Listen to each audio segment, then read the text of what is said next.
So here we are gathered as a group of people trying to improve ourselves.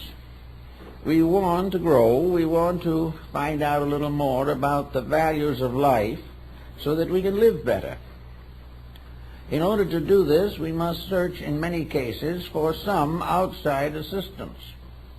Perhaps we will read a book that we feel has a good answer, or we discuss it with someone whom we regard as authoritative or informed. But always the individual who gives advice has certain responsibilities that he must face. In other words, in order to give advice, it is very definitely necessary to examine our own inner natures.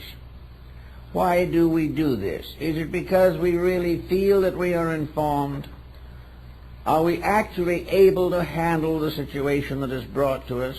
Or do we try to bluff through on some platitude that has never worked for ourselves? So we have to be careful that we are not trying to play an instructor when we lack the information necessary. It is very important that those who give advice examine their own natures and find out how they themselves have handled difficult situations. Unless they are able to prove conclusively inside of their own minds that they can make a valid contribution to the problem of another person, it is much better to simply decline to pass judgment, because we may be only adding to the prevailing problem. Actually, also, most people like to be suspected of being capable of handling problems for others. We like to feel that we have a certain leadership, that we have a sphere of influence over the lives of those around us. This is really a little more than egotism. It is just a certain sense of self-satisfaction. It has nothing to do with the facts. But if by any chance we are personally ambitious to be recognized as a source of information, that we may often go beyond our natural abilities. We will answer questions that would never meet the requirements of our own experience.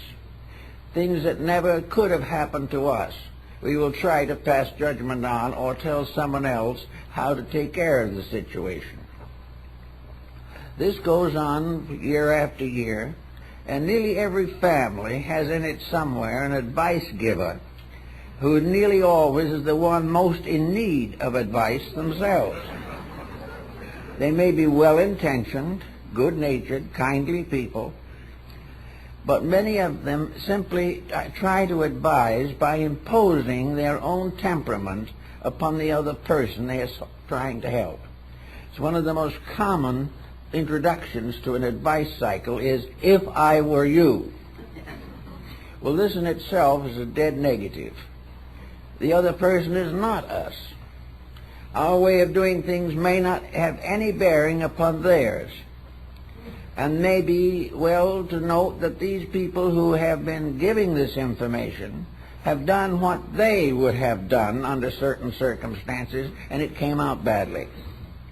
Therefore, this type of advice does not work.